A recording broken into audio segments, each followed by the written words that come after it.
যেখানে কোরআনের ইজ্জত রক্ষা করার জন্য, কোরআনের অপমানের প্রতিবাদ করার জন্য 1000 মানুষ যদি আসে, সেই 1000 মানুষের ভিতরে কোরআন পড়নেওয়ালা মানুষ কটা পাবেন? 900 কি? একজন বলেছে 5 জন। আপনি বলেন, সবার তো বলার অধিকার আছে। বেশি বেশি ভেরি 10-15 জন। আচ্ছা, এই যে 15 জন কোরআন প্রতিনিয়ত পড়াশোনা করে, কোরআনের অপমান হয়েছে, তারা সহ্য করতে পারেনি, ময়দানে নেমেছে। আচ্ছা, 985 জন যারা কোরআন পড়তে পারে না, ওরা কি জন্য এসছে? হ্যাঁ, কোরআনের অপমান হওয়ার জন্য ওদের লাগার কি আছে ভাই? কথা বলেন। ওদের মুসলমানদের অপমান করা হয়েছে, বেশ ও তো 40 বছর বয়স পেয়েছে, মুসলমানের ধর্মগ্রন্থ ওটা তো পড়িনি। ও কি কোন অপমান করেছে ইসলামকে?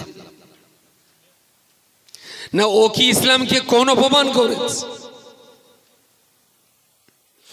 বাড়ির একটা মেয়েকে একজন লোকে গালি দিয়েছে, অপমান করেছে, তার জন্যে বাড়ির লোকটার বিরাট রাগ যে আমার স্ত্রীকে কেন গালি দেওয়া হলো।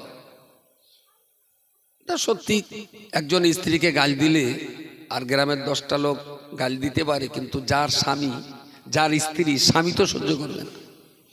এখন স্বামী বাইরে এসে জামার হাতা টাতা গুটিয়ে, মোটামুটি যা বাংলা ভাষা আছে, ক্ষয়াকার সয়াকার দে, কেন আমার বউকে গালি দেওয়া হলো।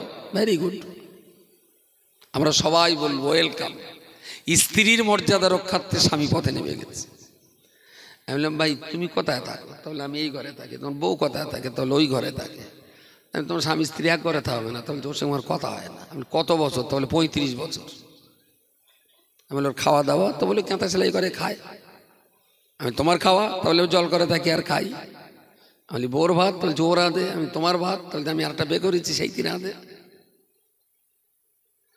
আচ্ছা, এরম একটা বোর অন্য লোকে গাল দিয়েছে বলে বড্ড চটচট করেছে, আর ও যে 35 বছর বউটা দেখে না, এটা কি কম অপমান? এর জন্য জুতো বালিশ করবে কেডা? কিছু মাথায় যাচ্ছে না, মাথার উপর দিয়ে বেরিয়ে যাচ্ছে। মুসলমান, ইয়েস।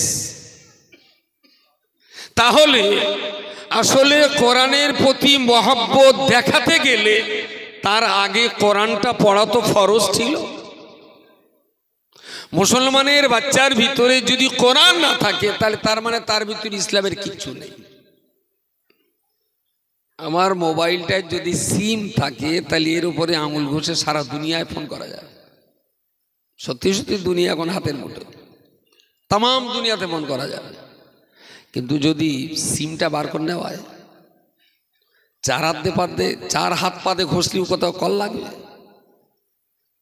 টাওয়ার সিগন্যাল নেই তো, এখন যদি টাওয়ারের উপরে গেছে হাঁড়ির ভেতরে মোবাইল রেখে যদি ফোন করা হয়, টাওয়ারে বড় বড় হাঁড়ি লাগানো থাকে না, ওখানে গিয়েও যদি মোবাইল চালানো হয়, ফোন যাবে কোথাও? তাহলে সিম থাকলে মোবাইলের মোবাইল হিসেবে দাম, যদি সিম না থাকে তাহলে এটা বাচ্চার হাতের খেলনা। যদি সিম থাকে তাহলে মোবাইলের উদ্দেশ্য সফল। আমি পৃথিবীর যে কোনো প্রান্তের মানুষের সঙ্গে কথা বলতে পারি। সিম না থাকলে একদম বেকার, মোবাইল হিসাবে ওর 5 পয়সা দাম নেই। মুসলমান সে সাবালক হওয়ার পরই যার ভিতরে কোরআন আছে, আমি বলবো সেই মুসলমানের সঙ্গে সৃষ্টিকর্তা মহাজন মালিক আল্লাহর একটা টাওয়ার কানেকশন হয়। আর যে মুসলমান জন্মগতভাবে মুসলমান, তার ভিতরে কোরআন নেই, যতই নামাজ পড়ুক, ঈদ পড়ুক, রোজা রাখুক, আসলে মহাজনের সঙ্গে কর্মচারীর কোনো টাওয়ার কানেকশন আউট। কোরআন ছাড়া মুসলমান কল্পনাই করতে পারে না। আন্দুলপতায় তো আমার বাবার কালে মনে হয় দাওয়াতি আসি, দেখেছেন আন্দুলপতায় আমার কোনোদিন? তারপর রিয়াকশন হবে তো সব কথা বললি। আর আমার যা আমি আমি যেরকম জামা কাপড় পরতে ভালোবাসি, আমি এর বাইরে তো প্যান্ট শার্ট দিলেই তো সহ্য করতে পারবো না। আমার বলার ধরন ধারণটাই এরকম। টাইম তো মোটামুটি হয়ে গেল নাকি? কত বাজে এখন? 9:19। কোথায় 10:30 পর্যন্ত থাকবো। তা এরকমভাবে যদি স্যালাইন দেয় নাড়িতে টানবে, ঠিক আছে? আবার কখনো কখনো স্যালাইনের বোতলে বলো দেহের রক্ত বোতলে উঠে যায়।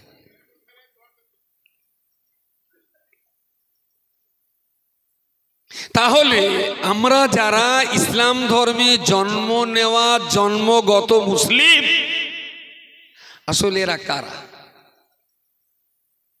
যদি আমি এখন বলি, ডাক্তার হতে গেলে ক্লাস 1 থেকে ধরুন মাস্টার ডিগ্রি নয়, ব্যাচেলার হতে হবে, তা ওখানে 14 বছর, ক্লাস 1 থেকে 14 বছর। তারপরে আবার নেট সেট কোয়ালিফাইড হতে হবে, ওখানে আবার 1 বছর যদি খুব ব্রেনিয়ান বাচ্চা হয়। তারপরে আবার 5 বছর, তাহলে 15 আর 4, 15 আর 5 20 বছর।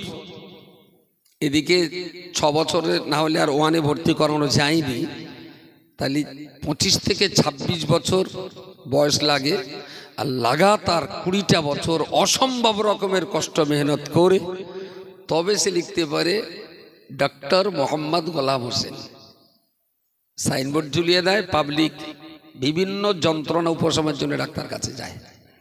ডাক্তার বেশ, একজন মানুষ অনেক পড়াশুনো করে তবে খোলাপতা বিডিও অফিসের বিডিও চেয়ারটায় দখল করে, ব্লক ডেভেলপমেন্ট অফিসার। ভালো, যত উপরে যাবেন তত খাটনি, কষ্ট, মেহনত, পরিশ্রম বেশি। অনেক পড়াশুনো করে মাস্টার হতে হয়, অনেক পড়াশুনো করে ডক্টর হতে হয়, অনেক পড়াশুনো করে বিডিও হতে হয়, অনেক পড়াশুনো করে এসডিও হতে হয়, অনেকটাই পড়াশুনো করে ডিএম, ডিজি, আইজি হতে হয়। এরা কেউ বিডিও, কেউ ডাক্তার, কেউ মাস্টার, কেউ ব্যারিস্টার, কেউ ইঞ্জিনিয়ার। এরা চাকরি করবে 65 বছর বয়স পর্যন্ত। ডাক্তার, মাস্টার, ইঞ্জিনিয়ার, তারপরে আবার চাকরির অবসরপ্রাপ্ত সময়ে কি একটা টাকা পায়, পেনশন। যতদিন বাঁচবে ততদিন পেনশন পাবে। উনি মরার পরেও যদি ওনার স্ত্রী বেঁচে থাকে, স্ত্রীর বোধহয় ½ টাকা পাবে যতদিন বাঁচবে।